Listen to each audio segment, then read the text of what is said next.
আসসালামু আলাইকুম everyone, welcome back to my channel. আজ আমি আপনাদেরকে মাত্র 2টা আলু দিয়ে খুবই ক্রিস্পি একটা নাস্তা তৈরি করে দেখাবো। এই নাস্তাটা বানানোর পরেও অনেকক্ষণ পর্যন্ত ক্রিস্পি থাকবে। তৈরি করাটা যেমন সহজ, খেতেও অনেক বেশি মজা। তো চলুন দর্শক দেখে নিই কীভাবে তৈরি করবে। নাস্তাটা তৈরির জন্য এখানে আমি 2টো মিডিয়াম সাইজের আলু নিয়েছি। আলুটাকে খুব ভালোভাবে ছিলে ধুয়ে পরিষ্কার করে রেখেছি।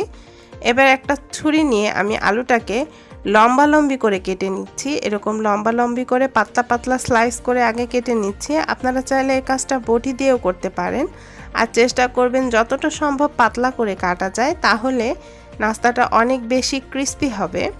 এবারে আমি এগুলোকে লম্বা লম্বা করে এরকম ভাজির মতো কুচি কুচি করে কেটে নিচ্ছি। আপনারা এই কাজটা বটি দিয়েও অনায়াসে খুব সুন্দরভাবে করে নিতে পারবেন। আর খেয়াল রাখবেন আলুটা এভাবে লম্বালম্বি করে কাটতে, তাহলে এই নাস্তাগুলো দেখতেও যেমন সুন্দর হবে আর খেতেও অনেক বেশি মজা হবে। আমি আলু দুটোকে পাতলা পাতলা স্লাইস করে এভাবে কেটে নিচ্ছি। আমি পুরোটা আলু এভাবে কেটে তারপরে ফিরে আসছি। তো দর্শক, আমি এভাবেই পুরো আলুগুলো কেটে নিয়েছি। এবারে আমি একটা বোলের মধ্যে কিছুটা পানি নিয়ে নিয়েছি। এবার আমি আলুগুলো দিয়ে দিচ্ছি, দিয়ে খুব ভালোভাবে আলুগুলোকে ধুয়ে নেব। আলুগুলো ধোয়া হয়ে গেলে আমি একটা স্ট্রেনারে নিয়ে পানিটা খুব ভালোভাবে ঝরিয়ে নেব। আর পানিটাকে খুব ভালোভাবে ঝরিয়ে নিতে হবে। পানিটা ঝরানো হয়ে গেলে আমি আলুগুলোকে একটা বোলের মধ্যে নিয়ে নিচ্ছি। এবার আমি এখানে বাকি যে মশলাগুলো আছে সেগুলো অ্যাড করব। দিয়ে দিচ্ছি স্বাদ মতো লবণ। লবণটা আপনারা বুঝে দেবেন, যে যেমন লবণ খান তেমন কম বা বেশি করে দিতে পারবেন। দিয়ে দিচ্ছি 1/2 চা চামচ পরিমাণ কালো গোলমরিচের গুঁড়া। দিয়ে দিলাম 1 চা চামচ পরিমাণ চিলি ফ্লেক্স। তবে আপনাদের হাতের কাছে যদি চিলি ফ্লেক্সটা না থাকে তাহলে এখানে 1 চা চামচ পরিমাণ মরিচের গুঁড়াও দিতে পারবেন। আর ঝালটা আপনারা আপনাদের পছন্দ মতো কম বা বেশি করে অ্যাডজাস্ট করে নেবেন।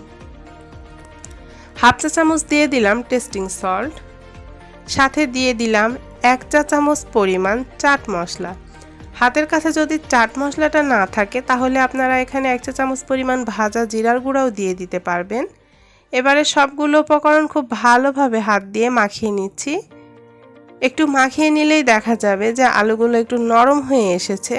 সে পর্যায়ে এখানে দিয়ে দিচ্ছি 1/4 কাপের মতো কর্নফ্লাওয়ার। আর এখানে অবশ্যই কর্নফ্লাওয়ারটা ব্যবহার করতে হবে, তাহলে নাস্তাটা অনেক বেশি ক্রিস্পি হবে। সাথে দিয়ে দিলাম 2 টেবিল চামচ পরিমাণ চালের গুঁড়া।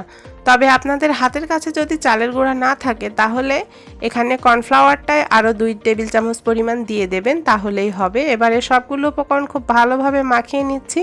মাখানোর সময় আমি এখানে অল্প একটু পানি ব্যবহার করেছিলাম, প্রায় 1 টেবিল চামচের মতো। খুব বেশি পানি দেওয়া যাবে না, তাহলে আবার নরম হয়ে যাবে। এবার এগুলোকে ভেজে নেব। সেজন্য চুলায় একটা প্যানে পর্যাপ্ত পরিমাণ তেল গরম বসিয়ে দিয়েছি। তেলটা গরম হয়ে আসলে চুলার আঁচটা লো টু মিডিয়ামের মাঝামাঝি রেখে আমি এই নাস্তাগুলো দিয়ে দিচ্ছি।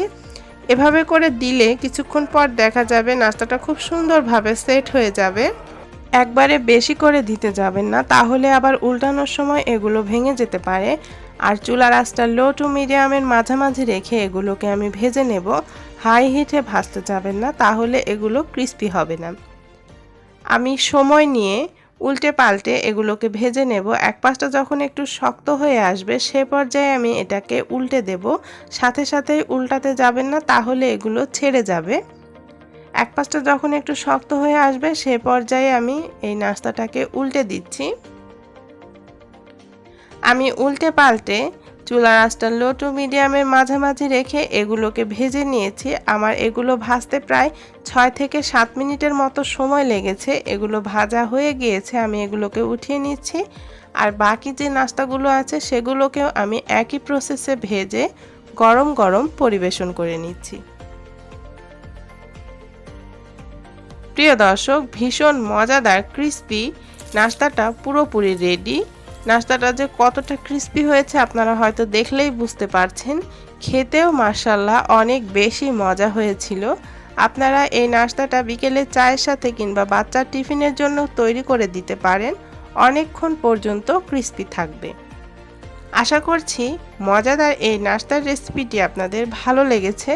ভালো লাগলে প্লিজ বাসায় ট্রাই করবেন আর ফ্রেন্ডস অ্যান্ড ফ্যামিলির সাথে শেয়ার করবেন আমার রেসিপিটি, তাদেরও দেখার সুযোগ করে দেবেন। সবাই ভালো থাকবেন, সুস্থ থাকবেন। আগামীতে আবার আপনাদের সাথে দেখা হবে নতুন কোনো রেসিপি নিয়ে। সে পর্যন্ত সবাইকে আল্লাহ হাফেজ।